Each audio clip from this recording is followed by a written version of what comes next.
إن الحمد لله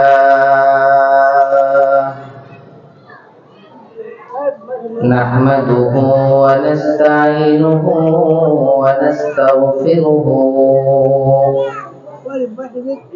ونؤمن به ونتوكل عليه ونعوذ بالله من شرور أنفسنا ومن سيئات أعمالنا من يهده الله فلا مضل له ومن يضلله فلا هادي له ونشهد أن لا إله إلا الله وحده لا شريك له ونشهد أن سيدنا ومولانا محمدا عبده ورسوله الذي أرسله بالحق بشيرا ونذيرا وداعيا إلى الله بإذنه وسراجا منيرا أما بعد فأعوذ بالله من الشيطان الرجيم بسم الله الرحمن الرحيم يا أيها الذين آمنوا بالله ورسوله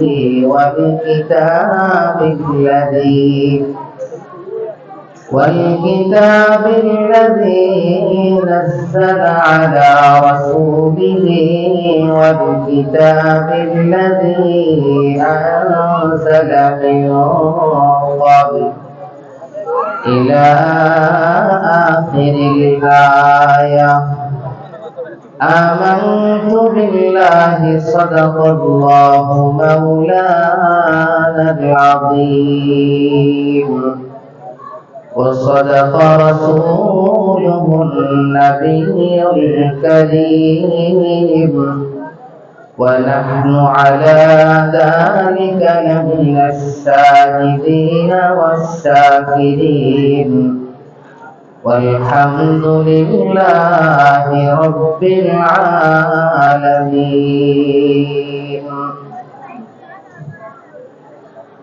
परिंदे होते फिर उड़ते जानते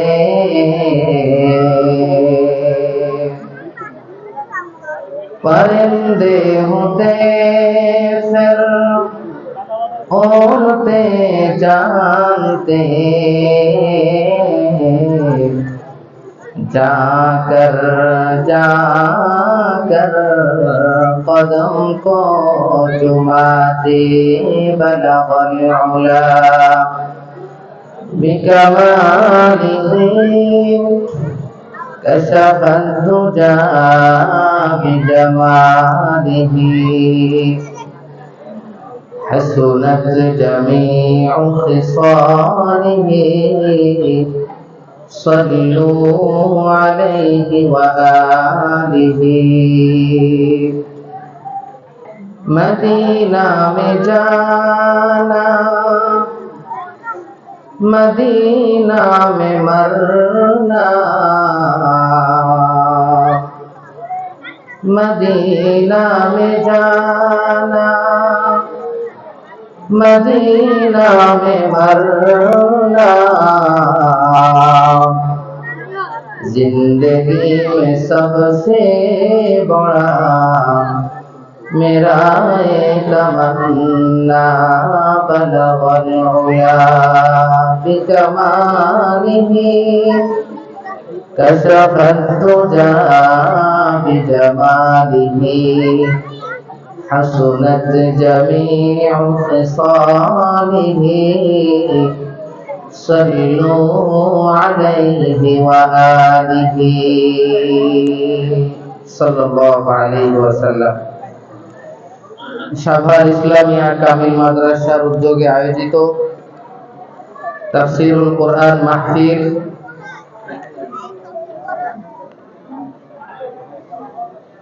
আজকের মাহফিলের সম্মানিত সভাপতি, প্রধান অতিথি, বিশেষ অতিথিবৃন্দ ফকির পরিবারের মুরব্বী হিসাবে হাজী শাহাবুদ্দিন সাহেব এবং ফকির পরিবারের মুরব্বী হিসাবে হাজী শাহাবুদ্দিন সাহেব উপস্থিত হয়েছেন। অন্যান্য যারা সার্বিকভাবে মাহফিলকে সহযোগিতা করে মঞ্চে ভূমিষ্ঠ হয়েছেন এবং সামনে আগত ধর্মপ্রাণ মুসলমান ভাইরা, পর্দার আড়ালে অবস্থানরত আমার সম্মানিত মা ও বোনেরা, এবং বিশেষ করে আজকের এই বিশাল 3 দিন ব্যাপী তাফসীরুল কোরআন মাহফিলের সম্মানিত সভাপতি জনাব মোহাম্মদ আলহাজ জজ মিয়া সাহেব, তিনিও উপস্থিত রয়েছেন। সকলকে জানাই আন্তরিক মুবারকবাদ এবং শুভেচ্ছা। আসসালামু আলাইকুম ওয়া রাহমাতুল্লাহি ওয়া বারাকাতুহু।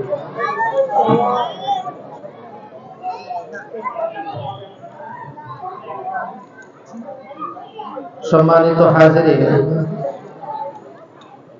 আমি আপনাদের সামনে পবিত্র কালামুল্লাহ শরীফের সূরাতুন নিসা এর 136 নম্বর আয়াত তেলাওয়াত করেছি। এই আয়াতটুকুকে সামনে নিয়ে আমি আজকে আলোচনা করার চেষ্টা করব ইনশাআল্লাহ। এই আয়াতের মধ্যে আল্লাহ রাব্বুল আলামিন বলেন, ইয়া আইয়ুহাল্লাযীনা আমানু আমিনু বিল্লাহি ওয়া রাসূলিহি, হে ঈমানদারগণ, তোমরা আল্লাহ এবং তার রাসূলের প্রতি ঈমান আনো। আল্লাহ রাব্বুল আলামিন সাধারণ মানুষকে ডাকেননি। আল্লাহ এমন বলেননি, হে সাধারণ লোকজন তোমরা ঈমান আনো, বরং আল্লাহ বলেছেন, হে ঈমানদারগণ তোমরা ঈমান আনো। আল্লাহ রাব্বুল আলামিন কাফের মুশরিককে ডেকে বলেন নাই, হে দুনিয়ার কাফের মুশরিক বেঈমানের দল তোমরা ঈমান আনো। আল্লাহ রাব্বুল আলামিন বলেন, হে ঈমানদারগণ তোমরা ঈমান আনো, হে ঈমানদারগণ তোমরা ঈমান আনো। এই ঈমান আনো এর অর্থ কি? ঈমান আনো, এ বাবু এই বক্সে আওয়াজ না দিয়ে মাইকে আওয়াজ দাও বাবা, মাইকে ভালো হয়, বক্সে আওয়াজ ভালো হয় না। মাইকে দিছো? এখন হে ঈমানদারগণ তোমরা ঈমান আনো, এই কথার অর্থ কি? এই কথার অর্থ হলো, হে যারা মুখে মুখে ঈমান এনেছো, এখন মুখে মুখে ঈমান আনলে চলবে না, বরং বাস্তবে কাজে পরিণত করো। এটা একটা অর্থ। তবে এই আয়াতটি কাদের ক্ষেত্রে নাজিল হয়েছে? তাফসীরে কুরতুবীর মধ্যে এসেছে, কতিপয় উলামায়ে কেরামগণ বলেন এই আয়াতটি নাজিল হয়েছে পূর্ববর্তী আসমানি কিতাব সমূহের প্রতি যারা ঈমান এনেছিল, অর্থাৎ হে তাওরাতের প্রতি ঈমান আনয়নকারী, তোমরা কোরআনুল কারীম এর উপর ঈমান আনো। আরেকটি অর্থ এমনও হতে পারে, হে ইনজিলের প্রতি ঈমান আনয়নকারী, তোমরা কোরআনুল কারীমের প্রতি ঈমান আনো। তাহলে এই আয়াতটি কোন কোন উলামায়ে কেরামগণ বলেছেন পূর্ববর্তী আসমানি কিতাব সমূহের প্রতি যারা ঈমান এনেছিল, আল্লাহ এই আয়াত নাযিল করে বললেন এখন তোমরা কোরআনের প্রতি ঈমান আনো। অথবা এই আয়াতটি নাযিল হয়েছে মুনাফিকদের সম্পর্কে, যারা মুখে মুখে শুধু বলে লা ইলাহা ইল্লাল্লাহ মুহাম্মাদুর রাসূলুল্লাহ। আল্লাহ রাব্বুল আলামিন সূরাতুন নিসা এর 136 নম্বর আয়াত নাযিল করে বললেন, হে মুখে মুখে ঈমান আনয়নকারী মুনাফিকগণ, তোমরা মুখে মুখে ঈমান আনলে চলবে না, এখন তোমরা অন্তর দিয়ে বাস্তবিক পক্ষে কাজে দেখিয়ে দাও। এই হলো আয়াতের অর্থ, সার নির্যাস। এখন আমি মুখে স্বীকার করেছি আল্লাহ আমার রব, মুহাম্মদ আমার রাসূল। এরপরে কাজ হলো অন্তর দিয়ে স্বীকার করতে হবে, অন্তর দিয়ে বিশ্বাস করতে হবে। অন্তর দিয়ে বিশ্বাস করার পর মাথা থেকে পা পর্যন্ত যে অঙ্গ প্রত্যঙ্গ গুলো আছে, পুরা দেহটাকে ইসলাম দ্বারা সুসজ্জিত করতে হবে। পুরা দেহটাকে ইসলাম দ্বারা সুসজ্জিত করার অর্থ হলো পূর্ণাঙ্গ দেহ দিয়া, সকল অঙ্গ প্রত্যঙ্গ দিয়ে আল্লাহর সকল বিধানকে, রাসূলের সকল নির্দেশনাকে আমি মেনে চলব। কবি বলেন, मस्जिद तो बना दी सब भर में ईमान की हरारत वालों ने, मन अपना पुराना पापी है, बरसों भर नमाजी ना बन सका। कवि बोलें, मस्जिद तो बना दी सब भर में ईमान की हरारत वालों ने, উত্তপ্ত ঈমানের অধিকারীরা মসজিদ তো একদিনেই বানাতে পারে, উত্তপ্ত ঈমানের অধিকারীরা এরকম 3 দিন ব্যাপী তাফসীরুল কোরআন মাহফিল মুহূর্তে আয়োজন করতে পারে। কিন্তু কবি বলেন, মন আপনা পুরানা পাপী হ্যায়, বরসোं में नमाज़ी ना बन सका। আরে মন তোমার পুরাতন পাপী, সেই পুরাতন পাপের মধ্যে নিমজ্জিত, পুরাতন অলসতার মধ্যে নিমজ্জিত, আল্লাহর বিধানের পরোয়া নাই, রাসূলের নির্দেশের পরোয়া নাই। আমি বছরকে বছর নামাজি হতে পারলাম না, মসজিদ বানায় আমার কি লাভ হবে? এই জন্য আপনাদের সামনে বলে, শুধু মুখে মুখে আমরা মুসলমান। যদি বলা হয় ভাই আপনি মুসলমান কি মুসলমান না, উত্তর হবে কি জিগা আপনি মুসলমান না মানে? আপনি এটা কেন প্রশ্ন করলেন? আমি তো মুসলমান। তাহলে মুসলমানিত্বের দাবির ক্ষেত্রে আমরা 100% অনেক উপরে, কিন্তু কাজে নেই। এই জন্য আমাদেরকে কাজে দেখিয়ে দিতে হবে। আমরা ইতিহাস কিতাবে দেখলাম 2 জন সাহাবী, তারা রাসূলের যুগে সুদূর ইন্দোনেশিয়ায় তারা চলে গিয়েছিল। ইন্দোনেশিয়ায় যাওয়ার পরে সেখানে ব্যবসা বাণিজ্য করতে থাকেন। যখন তারা নামাজের সময় হয় তারা মসজিদে চলে যান। দিনের বেলায় ব্যবসা করতে থাকেন, দিনে 5 বার তারা দোকান বন্ধ করে মসজিদে যান। শুক্রবারের দিন তারা দোকান বন্ধ রাখেন। কিন্তু যতক্ষণ পর্যন্ত তাদের দোকান বন্ধ থাকে ততক্ষণ পর্যন্ত দোকানের বাহিরে কাস্টমারের ভিড়। এরকম দীর্ঘদিন হওয়ার পরে ইন্দোনেশিয়ার মানুষেরা 2 জন সাহাবীকে জিজ্ঞাসা করলো যে ভাই আপনাদের দোকানে এত বেচা কিনা, আপনারা দোকান বন্ধ করেন কেন?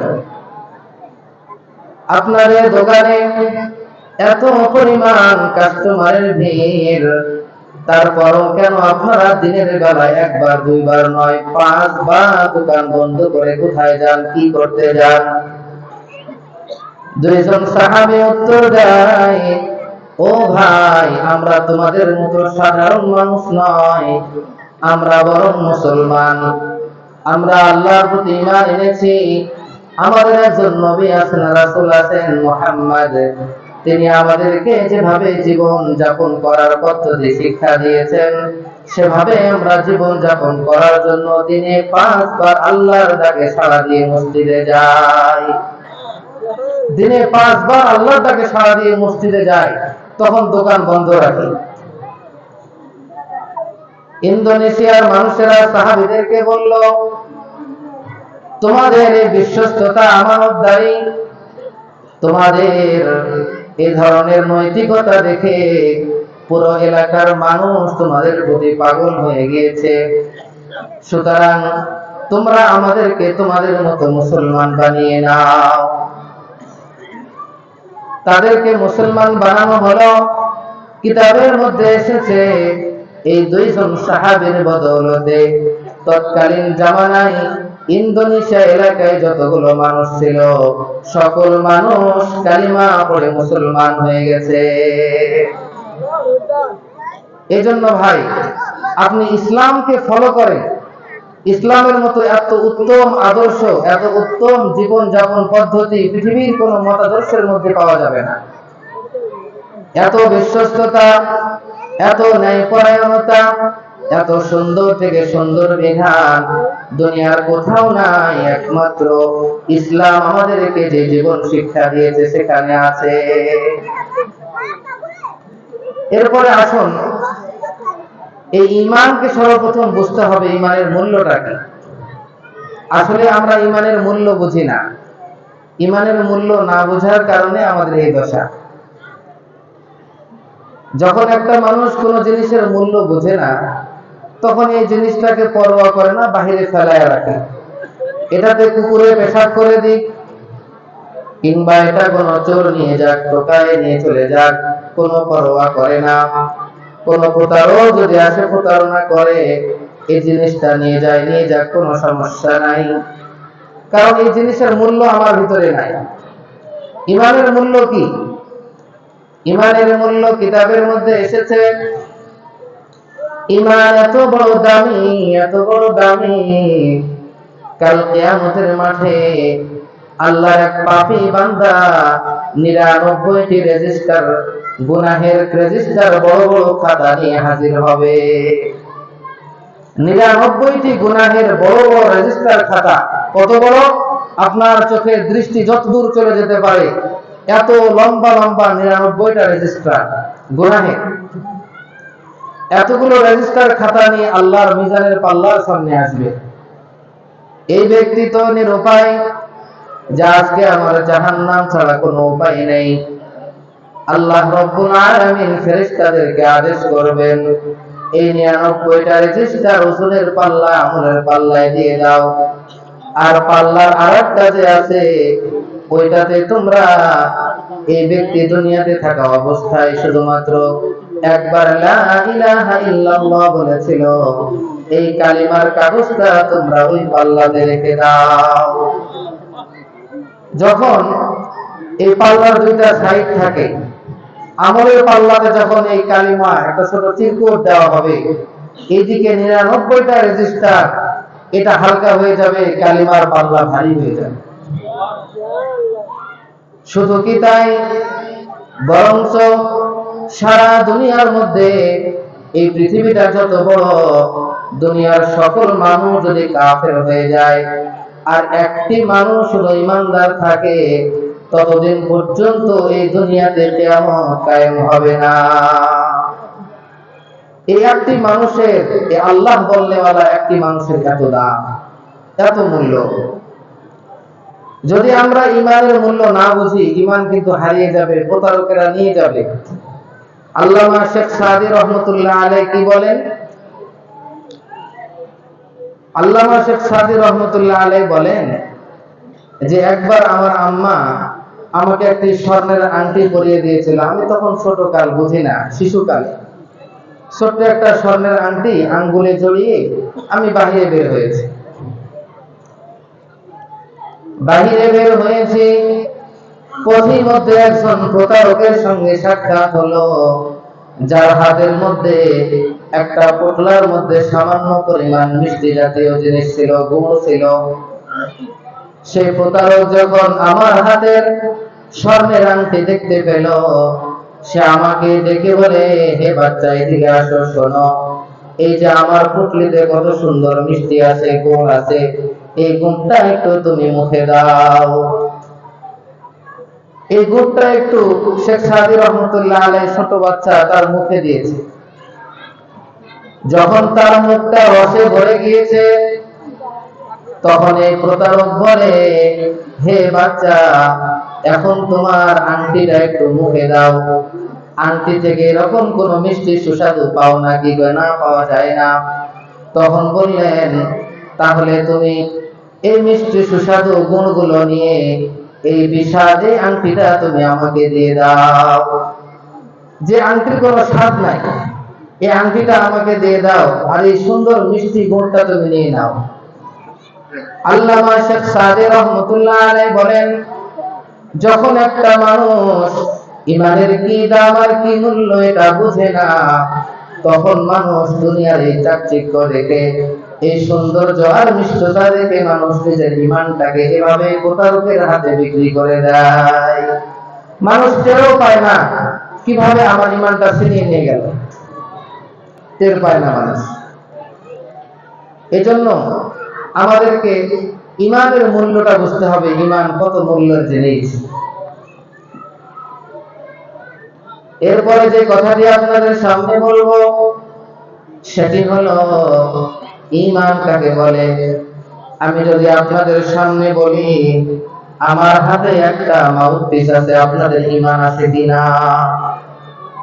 আমার হাতে একটা মাউথপিস আছে, আপনাদের ঈমান আছে? উত্তর দেন, আছে? এটার নাম ঈমান নয়। ঈমান কাকে বলে?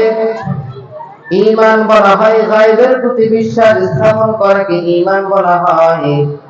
যে জিনিসটা আমি দেখি নাই, আল্লাহকে দেখি নাই, জান্নাত জাহান্নাম দেখি নাই, পরকাল দেখি নাই, এই সব কিছুকে না দেখে আমি বিশ্বাস করেছি, এটার নাম ঈমান। আমি যখন কোন জিনিসকে দেখে ফেলবো, তখন তো এটা তো মুশাহাদা হলো, ঈমান বলে না। ঈমান তো কেবল সেই জিনিসকে বলে যখন মানুষ না দেখে আল্লাহর অস্তিত্বে বিশ্বাস করে, জান্নাত জাহান্নাম, হিসাব নিকাশ, ফুলসিরাত, এই পরকালকে পরিপূর্ণ বিশ্বাস করে নেয়, এটাকে ঈমান বলে। যখন আমরা এই পরকালকে না দেখে বিশ্বাস করব, তখন আমাদের জন্য জান্নাত বেহেশত অর্জন করা সহজ হবে এবং জাহান্নাম থেকে মুক্তি পাওয়া সহজ হবে। আর যতক্ষণ পর্যন্ত আমরা ঈমান বিল গায়ব থেকে দূরে সরে যাব, তখন আমাদের জন্য জান্নাত হাসিল করা বড় কঠিন হয়ে যাবে। এটা কি বুঝছেন আপনারা? একটি ঘটনা বললেই বুঝবেন। যদিও ঘটনাটি সাহাবা আজমাইনদের না, পরবর্তীদের, কিন্তু ঘটনাটা হলে বুঝবেন। ঘটনাটি হলো আব্দুল্লাহ ইবনে, ঘটনাটি হলো বাদশাহ হারুনুর রশিদের ঘটনা। একদিন তিনি তার স্ত্রী জুবাইদা খাতুনকে নিয়ে বিকাল বেলায় নদীর পাড়ে ঘুরতে গেলেন। নদীর পাড়ে ঘুরতে গেলেন, সেখানে ঘুরতে ঘুরতে হঠাৎ করে দেখা হলো বাহলুল নামক একজন ব্যক্তিকে। তাকে সবাই বাহলুল, পাগল বলে ডাকতো। সে মূলত আল্লাহর পাগল ছিল। কার পাগল ছিল? আল্লাহর পাগল বাহলুলের সঙ্গে সাক্ষাৎ। আল্লাহর পাগল বাহলুলকে দেখে বাদশাহ হারুনুর রশিদ জিজ্ঞাসা করলো, বাহলুল কি করো? বলে, ঘর বানাই, মাটি দিয়ে পানি দিয়ে ঘর বানাই। বলে, কি করবা? বলে, এগুলো বিক্রি করব। কয় টাকা দিয়া? বলে, 1 দিনার দিয়া, একটি স্বর্ণ দিনার দিয়া, স্বর্ণ মুদ্রা দিয়ে বিক্রি করব। আর আমি আল্লাহর কাছে দোয়া করব যে এই ঘরটি যে 1 দিনার দিয়ে, একটি স্বর্ণ মুদ্রা দিয়ে ক্রয় করবে, আল্লাহ তুমি তাকে জান্নাতে একটি অট্টালিকা দিয়ে দাও। বাদশাহ হারুনুর রশিদ তার কথাকে বিশ্বাস করলেন না, ভ্রুক্ষেপ করলেন না। তার মাটির ঘরটা 1 টাকা দিয়ে, 1 দিনার দিয়ে ক্রয় করলেন না। তার পিছনে ছিল জুবাইদা, তার স্ত্রী। জুবাইদা বলে, বাহলুল তুমি কি করো? বাহলুল পাগল উত্তর দেয়, জুবাইদা আমি ঘর বানাই। জুবাইদা বলে, ঘর কি করবা? বলে, বিক্রি করব। কয় টাকা দিয়ে? 1 দিনার দিয়া। এবং যে ব্যক্তি একটি দিনার দিয়ে আমার কাছ থেকে এই মাটির ঘরটা ক্রয় করবে, আমি তার জন্য আল্লাহর কাছে দোয়া করব আল্লাহ যেন জান্নাতে তাকে একটি বালাখানা দান করে। জুবাইরা তার যে মেয়েদের পার্স ব্যাগ থাকে, পার্স থেকে একটি দিনার বার করে দিয়ে বলল, এই যে দিনারটা নাও, একটি ঘর আমি ক্রয় করে নিলাম। বাদশা হারুনুর রশিদ এবং তার স্ত্রী তারা চলে আসলো রাত্রিবেলায় বাড়িতে। রাত্রিবেলায় বিছানায় ঘুমিয়েছে। ঘুমের ভিতরে বাদশা হারুনুর রশিদ স্বপ্ন দেখে যে আমি দেখতে পেলাম একটি সুন্দর নদীর পাশ দিয়ে অনেকগুলো অট্টালিকা দাঁড়িয়ে আছে, একটির চেয়ে আরেকটি অনেক সুন্দর। কোনটি বা স্বর্ণ এবং রৌপ্য দ্বারা নির্মিত।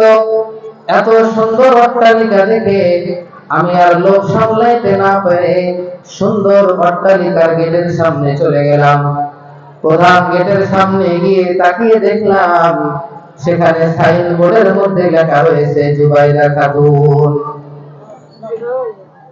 যখন দেখলাম জুবাইরা খাতুনের নাম, তখন আমি সেখানে প্রবেশ করার জন্য গেটের মধ্যে অগ্রসর হলাম, গেটের দিকে অগ্রসর হইলাম। ভিতর থেকে সিকিউরিটি গার্ড দৌড়ে চলে আসে, বলল, তোমার পরিচয় কি, এখানে কেন প্রবেশ করছো? বাদশা হারুনুর রশিদ উত্তর দেয়, এটা আমার স্ত্রী জুবাইদা খাতুনের অট্টালিকা, আমি এখানে প্রবেশ করব। সিকিউরিটি গার্ড বলে, এটা ওই দুনিয়া নয়, এটা এমন একটা জগৎ, এই জগতে অট্টালিকা যার নামে বরাদ্দ থাকে একমাত্র সেই ব্যক্তি প্রবেশ করতে পারবে, অন্য কাহারও পারমিশন নাই। এই কথা বলার পরে সিকিউরিটি গার্ড বাদশা হারুনুর রশিদকে গলা ধাক্কা দিয়ে বের করে দিলেন। যখন গলা ধাক্কা দিলেন, সাথে সাথে হারুনুর রশিদের ঘুম ভেঙে গেল। বলে, হাই, কালকে বিকালে বাহলুল পাগল আমার সঙ্গে এমনটি করলো, কিন্তু আমি তাকে বিশ্বাস করি নাই। জুবাইরা বিশ্বাস করেছিল, সে তো জান্নাত কামাই করে ফেললো। এখন বাদশা ঘুম থেকে উঠেই চিন্তিত, সারাদিন চিন্তিত, ডিপ্রেশন। যখন আবার বিকাল হলো, সে দৌড়ে চলে গেল নদীর পাড়ে। সেখানে গিয়ে তন্ন তন্ন করে বাহলুল পাগলকে খোঁজে। খুঁজতে খুঁজতে এক পর্যায়ে গিয়ে দেখা গেল বাহলুল পাগল আবার মাটি দিয়ে ঘর বানাইতেছে। হারুনুর রশিদ বলে, পাগল বাহলুল, তুমি কি করো? বলে, ঘর বানাই। বলে, ঘর কার জন্য বানাচ্ছ? বলে, বিক্রি করার জন্য। তোমার ঘরের দাম কত? বলে, আমার ঘরের দাম হলো এই সারা দুনিয়ার রাজত্ব লিখে দিতে হবে। সারা দুনিয়ার রাজত্ব লিখে দিলে এই ঘর বিক্রি করব এবং আল্লাহর কাছে দোয়া করব, আল্লাহ এই ঘরের বদলে তাকে জান্নাতে অট্টালিকা দান করে। বাদশা হারুনুর রশিদ অবাক হয়ে চোখগুলো বড় বড় করে ফেললো। আর তুমি কালকে এক দিনার দিয়ে বিক্রি করেছো, আর আজকেই তুমি এর দাম বৃদ্ধি করতে করতে সারা দুনিয়ার রাজত্ব এর মূল্য নির্ধারণ করেছো। এর কারণ কি? বাহলুল পাগল বলে, এর কারণ কোনো কিছু নয়, এর কারণ হলো কালকে যে বিশ্বাস করে জুবাইদা ক্রয় করেছিল সেটা হলো না দেখে, আর আজকে তুমি এই জিনিসটা ক্রয় করতে এসেছো দেখার পরে, এই জন্য এর দাম আজকে এত বেশি। এই ঘটনাটা কেন বলা হলো? আমরা জান্নাত দেখি নাই, জান্নাতের নাজ নিয়ামত দেখি নাই, জান্নাতের সুখ শান্তি আরাম আয়েশ দেখি নাই।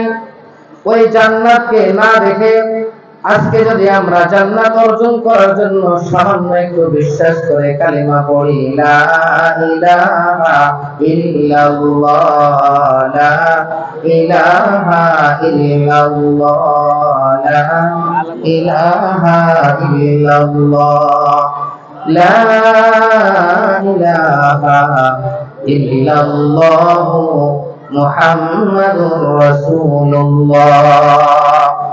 ওই জান্নাত, ওই আল্লাহকে সামান্য পরিমাণ না দেখে একটু বিশ্বাস যদি করতে পারি, তাহলে এই দুনিয়া থেকে 10 দুনিয়ার সমান একটি ছোট্ট জান্নাতিকে আল্লাহ তাআলা দান করবে।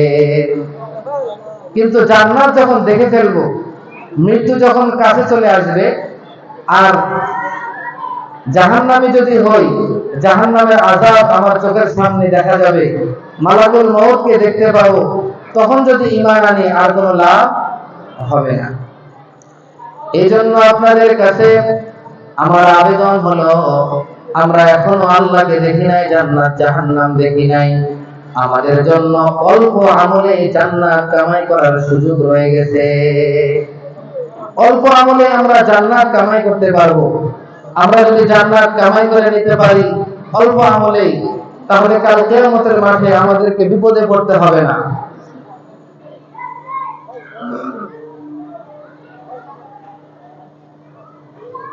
আমি আপনাদেরকে আরেকটি কথা বলি,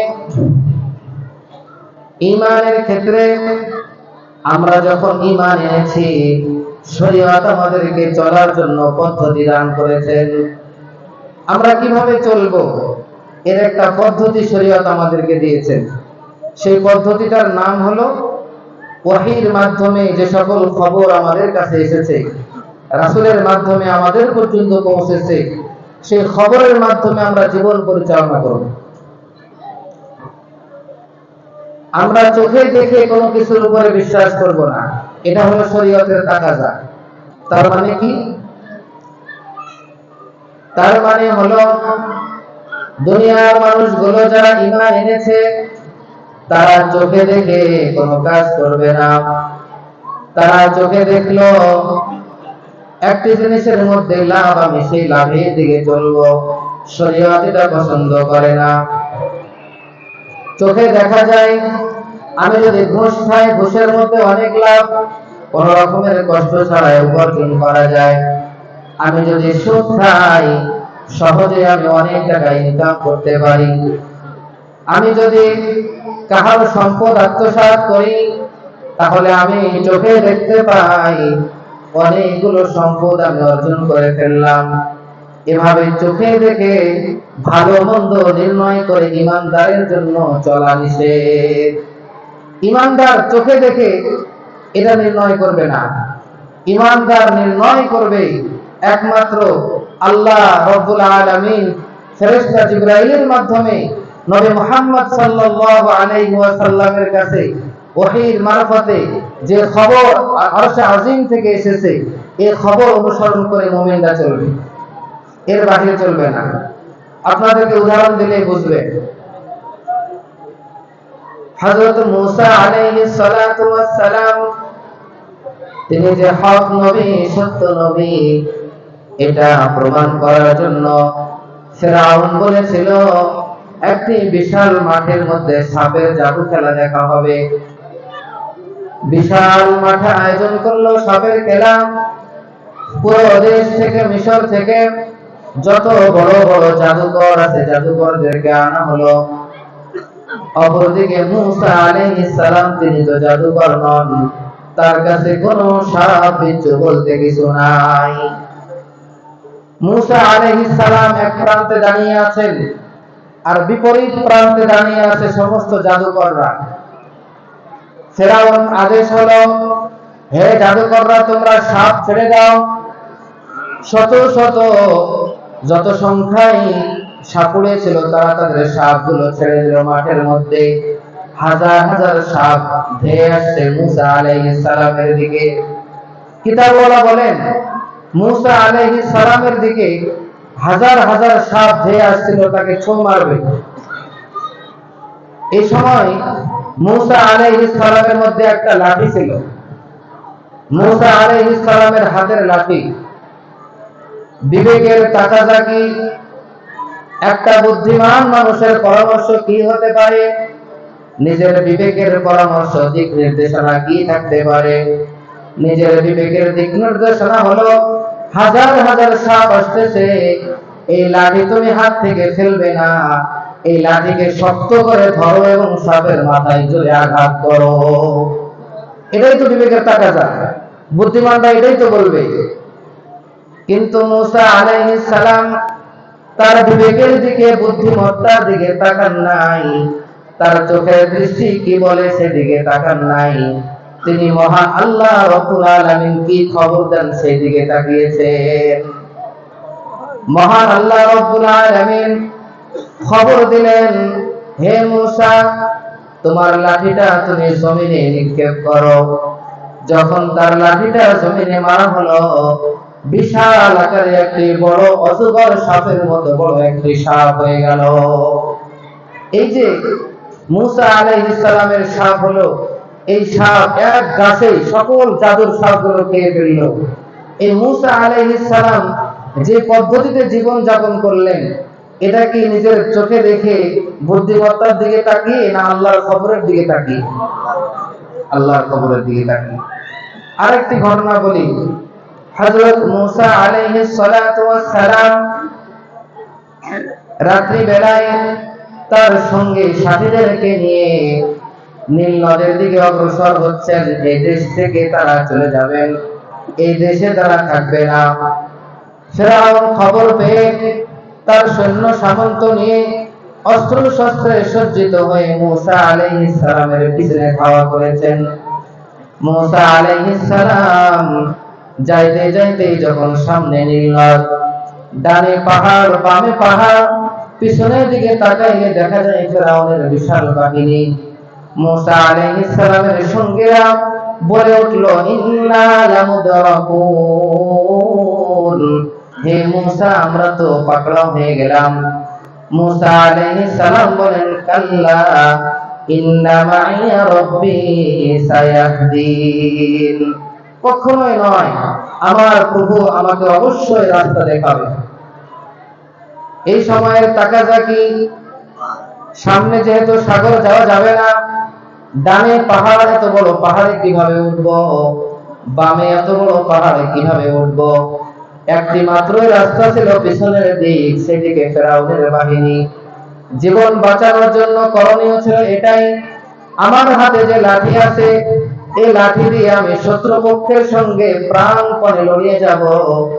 কিন্তু আল্লাহ রাব্বুল আলামিন বললেন, না, তোমার বিবেক যা চাবে এভাবে চললে হবে না।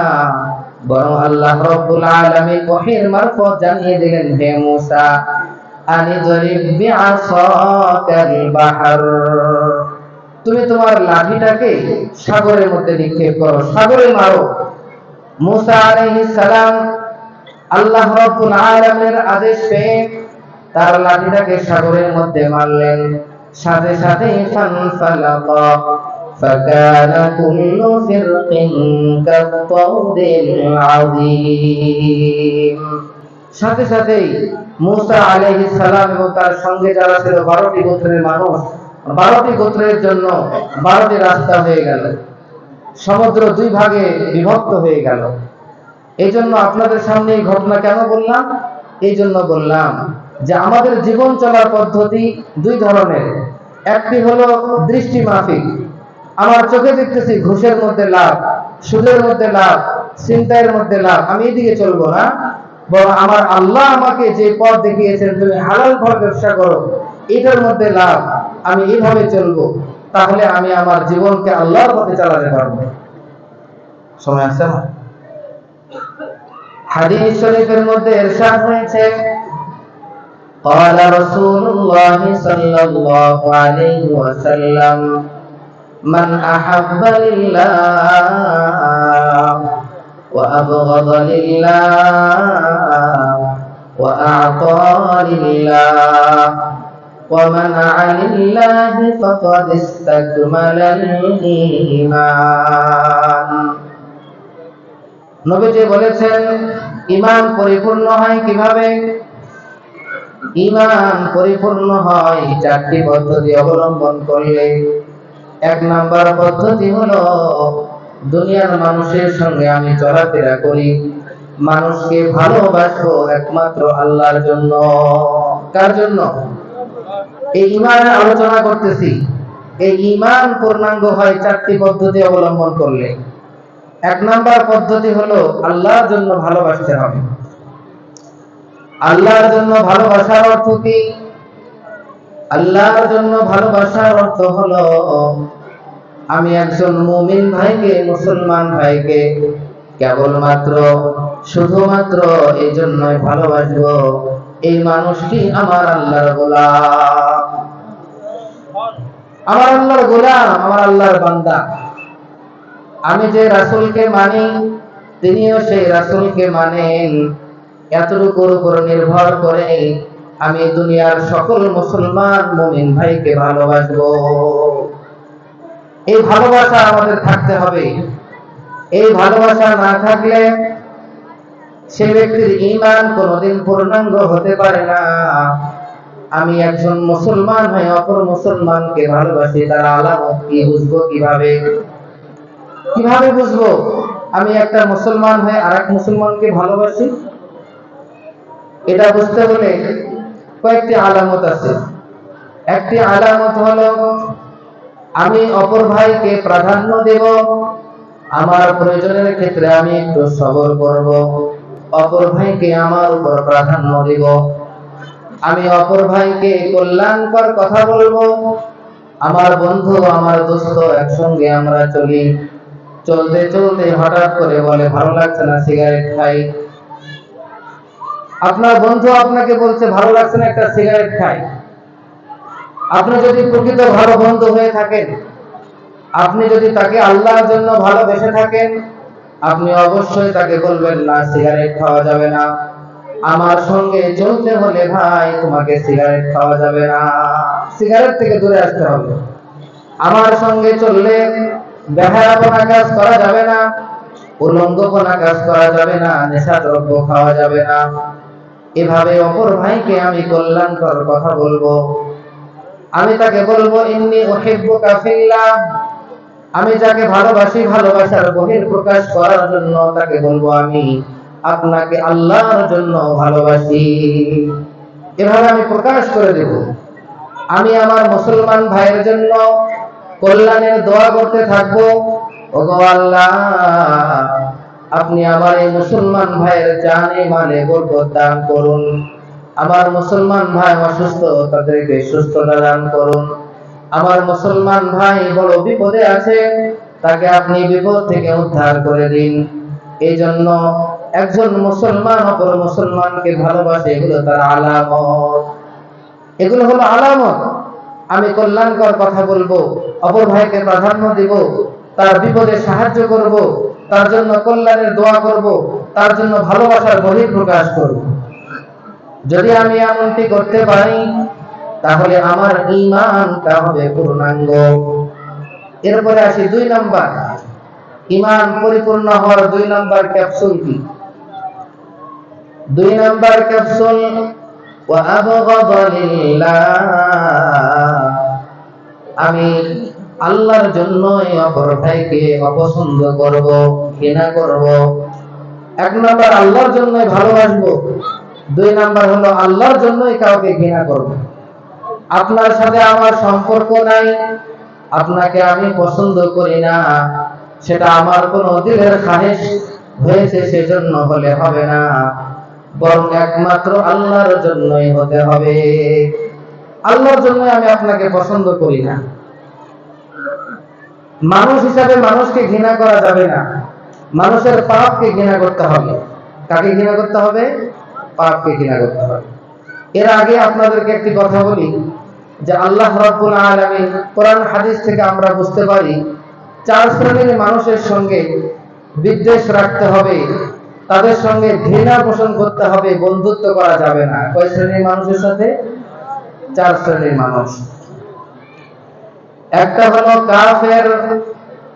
আল্লাহ রাব্বুল আলামিন ইরশাদ করেন لا يتخذ المؤمنون الكافرين أولياء من دون المؤمنين, মুমিনরা যেন لا يتخذ المؤمنون الكافرين أولياء من دون المؤمنين, মুমিনরা যেন মুমিনদেরকে ব্যতি রেখে কাফেরদেরকে বন্ধু হিসাবে গ্রহণ না করে। যদি তারা এমনটি করে ومن يفعل ذلك فليس من الله في شيء إلا أن تتقوا منهم تقاه, যদি মুমিনরা কোন কাফেরের সঙ্গে, কোন হিন্দুর সাথে, কোন পৌত্তলিকের সাথে, কোন খ্রিস্টানের সাথে, ইহুদিদের সাথে অন্তরঙ্গ বন্ধুত্ব স্থাপন করে, আল্লাহর সাথে তাদের কোনো সম্পর্ক থাকবে না। এই জন্য আমাদেরকে খুব সচেতন থাকতে হবে। কাফেরদের সঙ্গে আমার লেনদেন থাকতে পারে, এক সমাজে ওঠা বসা থাকতে পারে, তাদের সঙ্গে বিভিন্ন আচার অনুষ্ঠানে যাওয়া লাগতে পারে। হ্যাঁ, মানবতার প্রতি সম্মান দেওয়ার কথা আল্লাহ বলেছেন, ওয়াকুলু লিন-নাসি হুসনা, তোমরা মানুষের সঙ্গে সুন্দরভাবে কথা বলো। এই আয়াতের কারণে আমাদেরকে সকল মানুষকে মানবতার প্রতি সম্মান দেখানোর জন্য সকল মানুষের সঙ্গে সুন্দর আচরণ করতে হবে, কিন্তু অন্তরঙ্গ বন্ধু হিসাবে কাফেরদেরকে গ্রহণ করা যাবে না।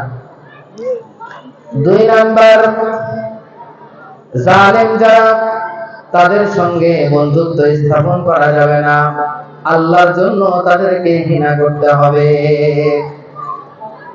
عن أوس بن شرحبيل أنه سمع رسول الله صلى الله عليه وسلم قال من مشى مع ظالم وهو يعلم أنه ظالم فقد خرج من الإسلام।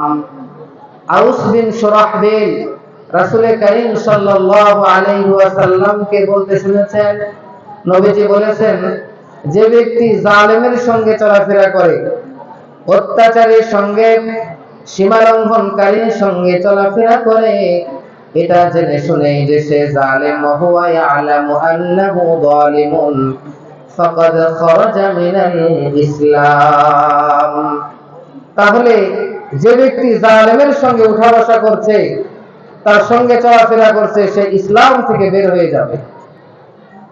এই জন্য আমার ঈমানকে বেঁচে রাখার জন্য, ইসলামের মধ্যে থাকার জন্য আমাদেরকে পজিটিভ এবং নেগেটিভ সাইড দুটাই আমাদেরকে সামনে রাখতে হবে।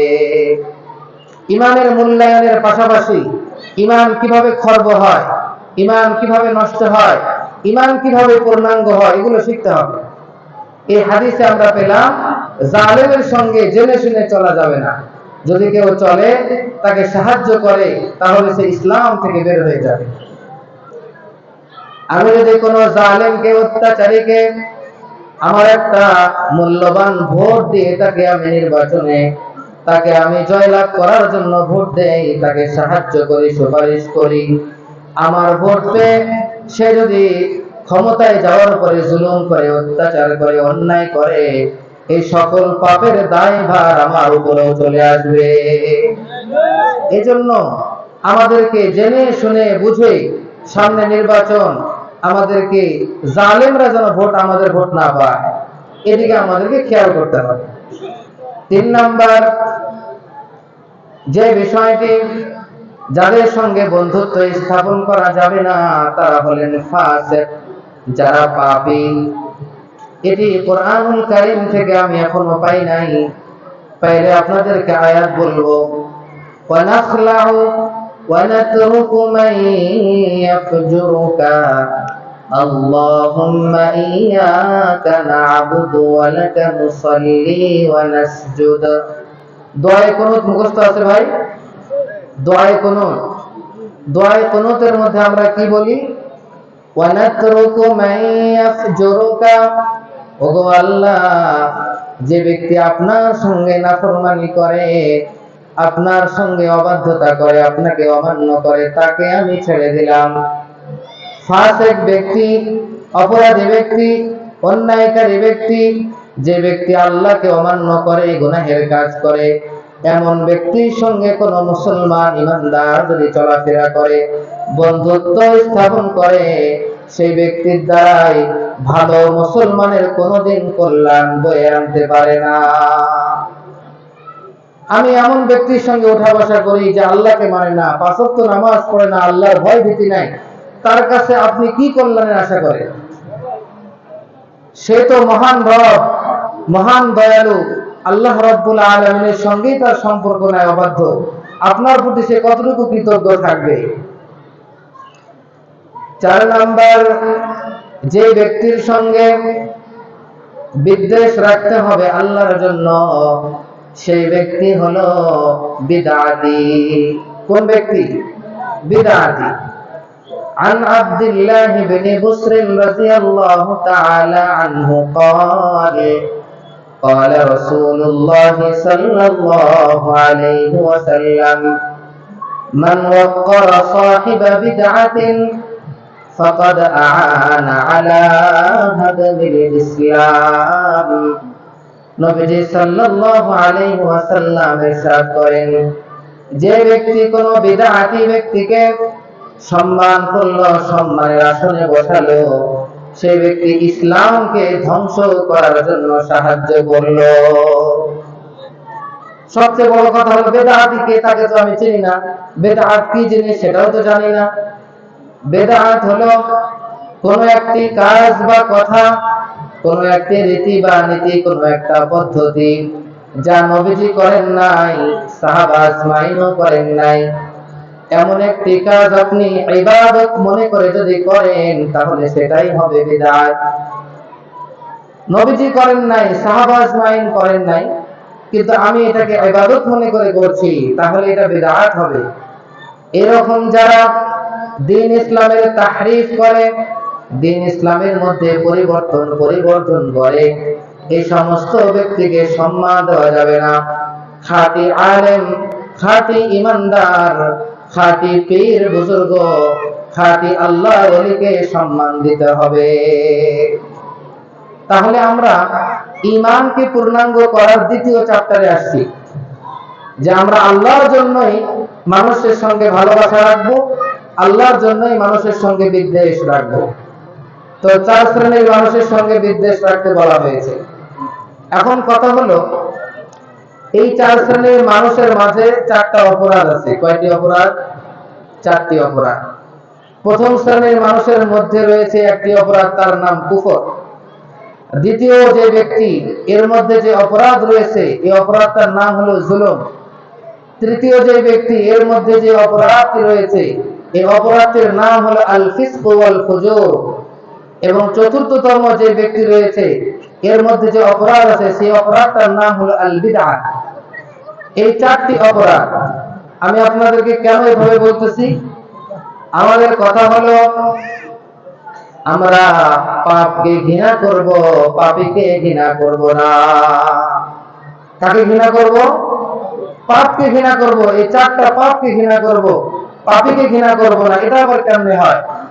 এটা আবার কেমনে হয়? নবীজি সাল্লাল্লাহু আলাইহি ওয়াসাল্লাম খায়বারের যুদ্ধ থেকে যখন অবসর হলেন, খায়বার বিজয় হলো, মুসলমানরা এতটাই ক্ষুধার্ত ছিল যে মুসলমানরা ক্ষুধার কারণে কি খাবে, সামনে দেখতে পেল একটা রসুনের ক্ষেত। কিসের ক্ষেত? রসুনের ক্ষেত। সাহাবা আজমাইন রসুনের ক্ষেত দেখতে পেয়ে এই ক্ষেতের মধ্যে ঝাঁপিয়ে পড়লো, আর জমিন থেকে উপড়ায়া উপড়ায়া রসুন গুলো খাওয়া আরম্ভ করলো, কারণ ক্ষুধার মাত্রা অতিরিক্ত। এত পরিমাণ ক্ষুধা, খানা না পেয়ে তারা ডাইরেক্ট রসুন খাওয়া শুরু করে দিয়েছে।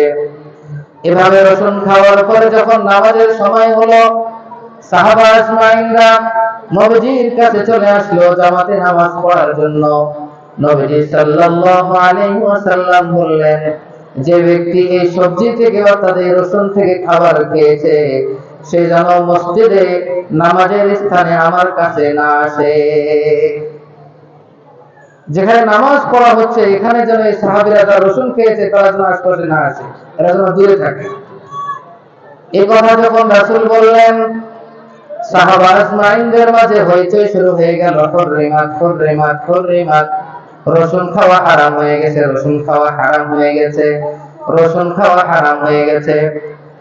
নবীজি সাল্লাল্লাহু আলাইহি ওয়াসাল্লামের কানে যখন সংবাদ আসলো যে সাহাবা আজমাইনরা তো বলা শুরু করছে রসুন খাওয়া হারাম, নবীজি সাল্লাল্লাহু আলাইহি ওয়াসাল্লাম সকলকে ডাকলেন, ডেকে বললেন, ও আমার সাহাবীরা, রসুন খাওয়া হারাম এই কথা আমি বলি নাই। আল্লাহ রাব্বুল আলামিন যে জিনিসটা হারাম করেছেন, এই জিনিসটা হারাম করার মতো ক্ষমতা আমার নাই। এটা আমি হারাম করতে পারি না। হ্যাঁ, আমি এই রসুনের গন্ধটা আমি অপছন্দ করি, রসুনের গন্ধটা অপছন্দ করি। এখান থেকে মুহাদ্দিসিনরা বলেছেন পাপকে ঘৃণা করতে হবে, কিন্তু পাপীকে নয়। মানে কি? রসুন হলো একটা সবজি, আল্লাহর দান, এটাকে ঘৃণা করা যাবে না। হ্যাঁ, রসুনের দুর্গন্ধ যেহেতু অন্য মানুষকে কষ্ট দেয়, এই জন্য রসুনের দুর্গন্ধের প্রতি নবীজি সাল্লাল্লাহু আলাইহি ওয়াসাল্লামের সামান্য অপছন্দ ভাব ছিল। বুঝতে পেরেছেন তো? চার শ্রেণীর মানুষকে বন্ধু হিসাবে নিব না, মানুষ হিসাবে সম্মান দিব, কিন্তু তাদের পাপকে ঘৃণা করব। ঠিক আছে কথা? এখন আসুন 3 নাম্বার, ঈমানকে পরিপূর্ণ করার জন্য 3 নাম্বার ক্যাপসুল।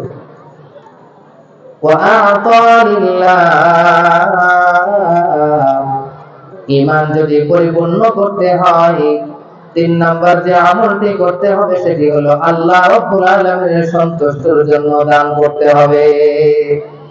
আমি যত দান করি, টাকা পয়সা, জমা জমি, বিভিন্ন কিছু, খাবার দাবার, যাহা কিছুই দান করি, এটা কি লোক দেখানোর জন্য দান করতে হবে না আল্লাহর জন্য?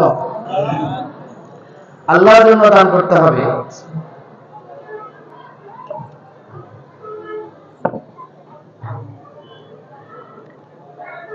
আল্লাহ রাব্বুল আলামিন ইরশাদ করেন, ইয়া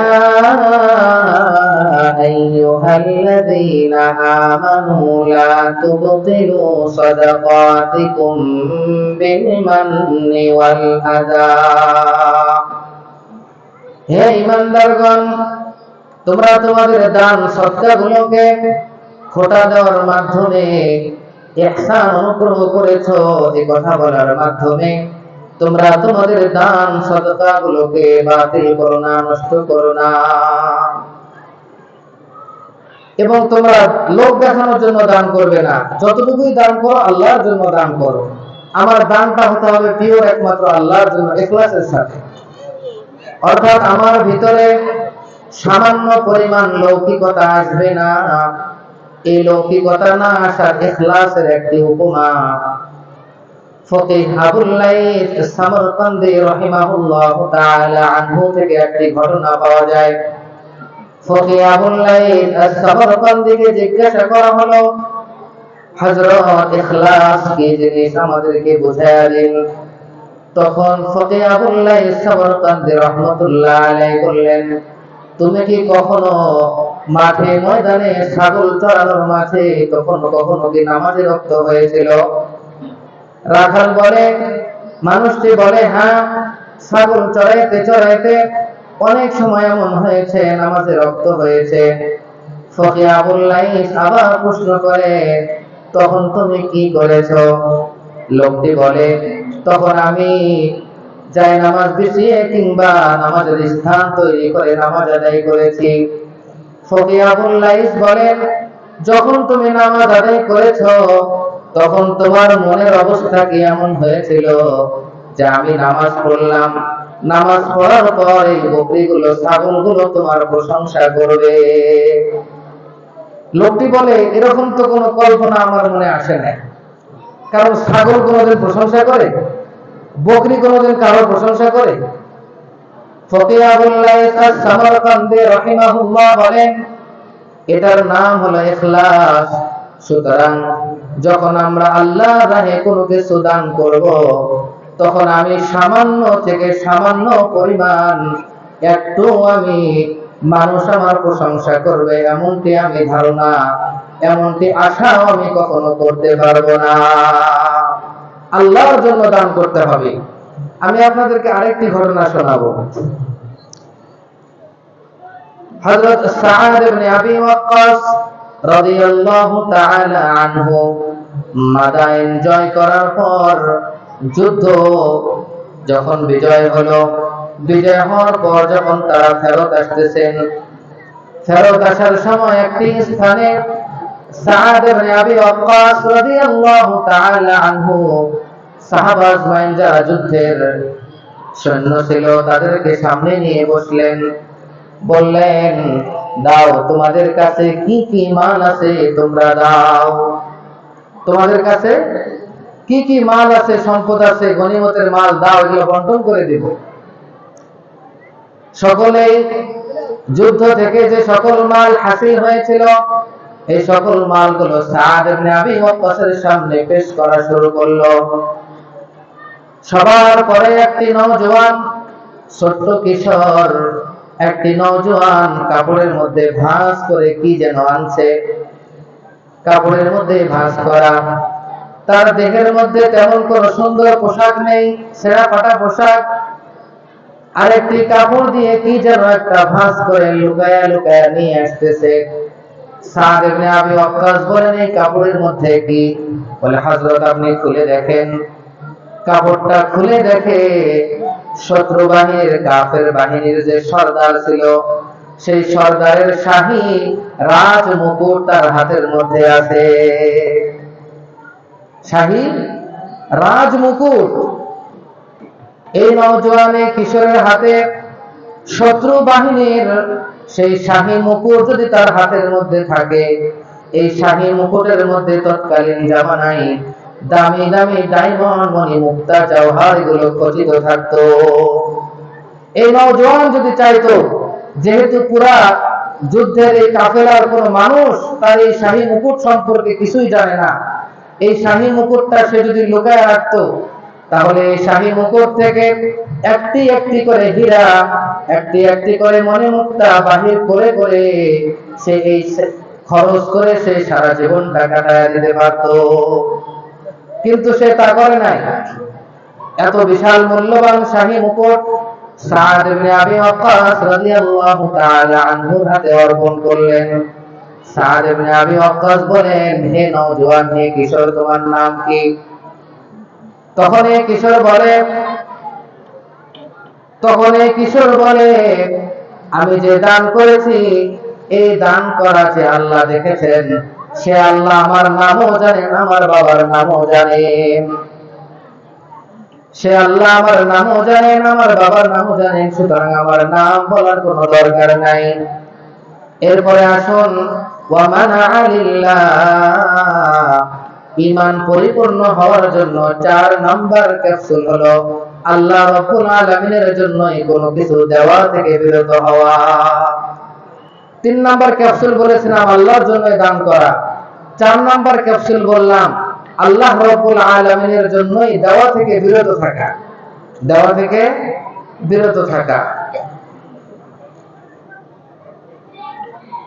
হযরত ওমর ইবনে খাত্তাব রাদিয়াল্লাহু তাআলা আনহুর দরবারে গনিমতের মাল এসেছে।